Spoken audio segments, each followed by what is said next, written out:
Forgiveness, non-violence are not enough.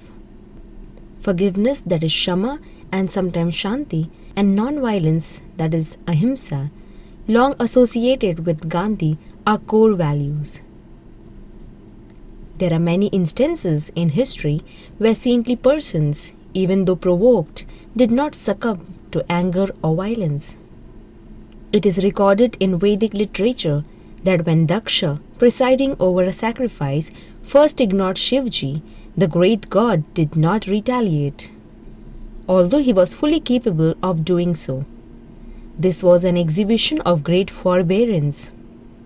Lord Buddha is said to have totally rejected Vedic knowledge, almost itself an act of violence, in order to make his teachings of non-violence stick.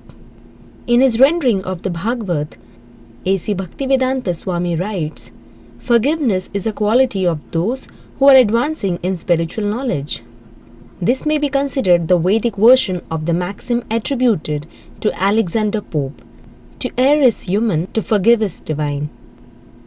However, according to Vedic injunctions, there are 6 types of dangerous aggressors. First, a poison giver. Second, one who sets fire to the house. Third, one who attacks with deadly weapons. Fourth, one who plunders wealth. Fifth, one who occupies another's land. And the last, one who kidnaps a wife.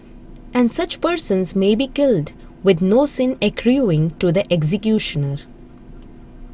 Laws of self-defense allow violence in these circumstances.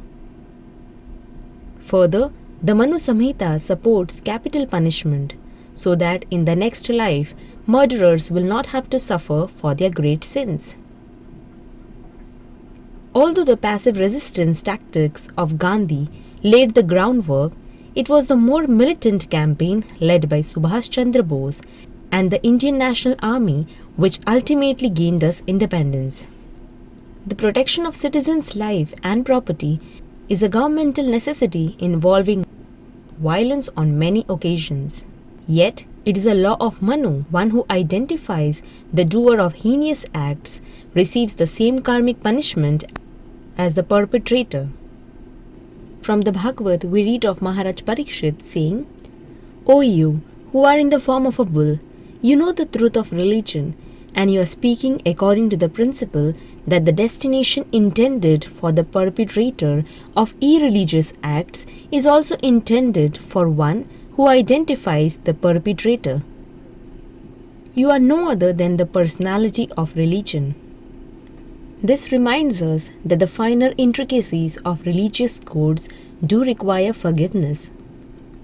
But to act as a saint when we are not one is ill-advised.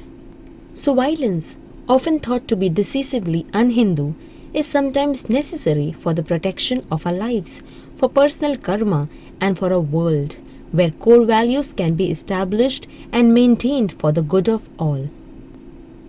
Thank you. For more videos, you can subscribe to our YouTube channel. Hare Krishna.